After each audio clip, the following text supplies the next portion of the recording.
የሀብት ምንጭ ምን ያህል ገንዘብ እንዳላየ ሰዎች ለማሳየት ገንዘብን መዋል ያነሰ ገንዘብ እንዲኖር የሚያደርግ እጅግ ፈጣን መንገድ ነው። ገንዘብ ብዙ ምትሃቶች አሉት። በጣም ጠቃሚ የሆነው አንዱ ይሄ ነው።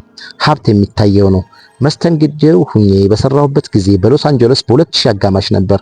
ያ ዘመን በኦክሲጅን በስተቀር ቁሳዊ ሀብት ከማናቸውም ነገር በላይ ቅድሚያ ያገኘንበት ዘመን ነበር። ፌራሪ ሲያልፍ ካየህ በቅጽበት የመኪናው ባለቤት ሀብታም እንደሆነ ታስባለህ።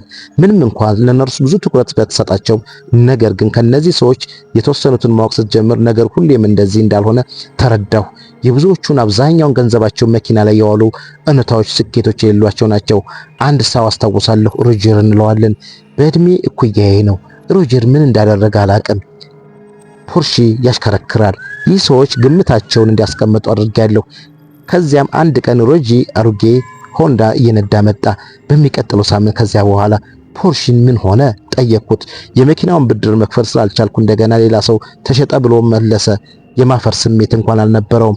ቀጣዩን ጨዋታ እንደሚያስተዋውቅ ሰው ነበር መልስ የሰጠው። ስለ እርሱ የነበረን እያንዳንዱ ግምት ፉርሽ ነበር።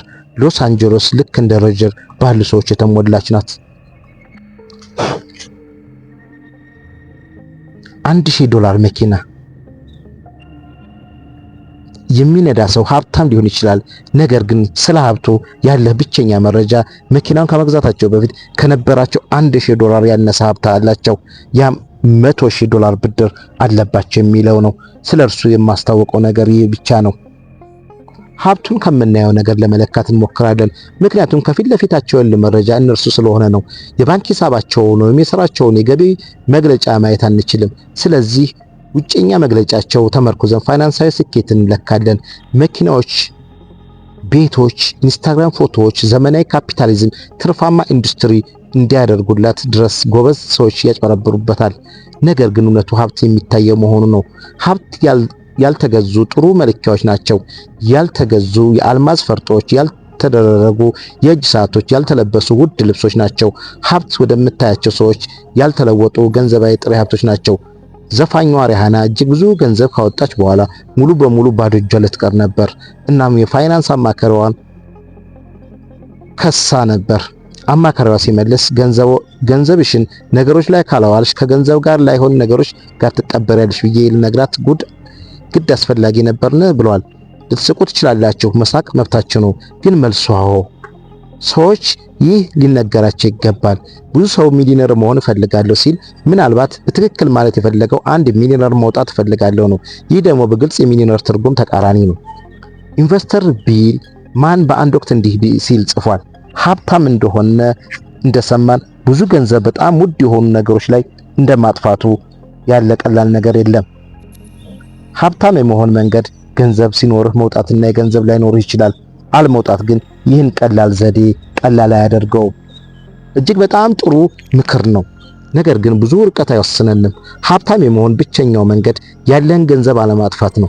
ሀብትን የማከማቸት ብቸኛው መንገድ ብቻ አይደለም ትክክለኛው የሀብት ትርጓሜ። የባለጸጋና የባለሀብት መካከል ያለውን ልዩነት ስንገልጽ መጠንቀቅ አለብን። እጅግ በጣም አስፈላጊ ነው። ልዩነቱን አለማወቅ የበርካታ መጥፎ ገንዘባዊ ውሳኔዎች ምንጭ ነው።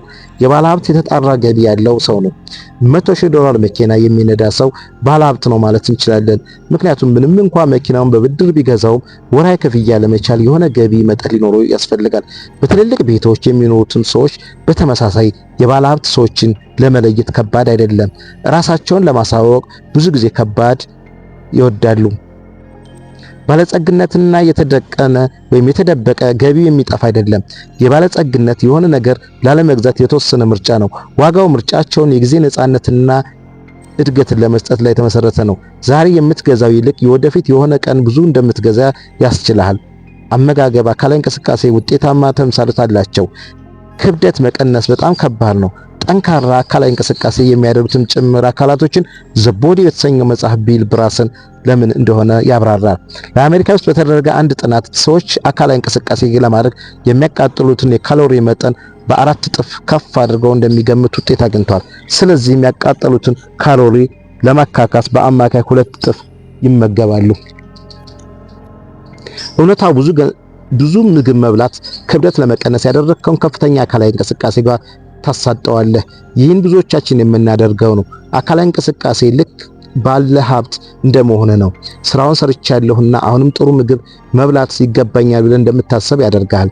ባለጸግነት ግን የመካካሻ ምግቡን ትተህ የተጠራቀመውን ካሎሪ ማቃጠል ነው። ከባድ ነው። ራስን መግዛት ይጠይቃል። ነገር ግን ማድረግ የምትችለው ግን ልታደርገው በመረጥከው መካከል ልዩነት ይፈጠራል።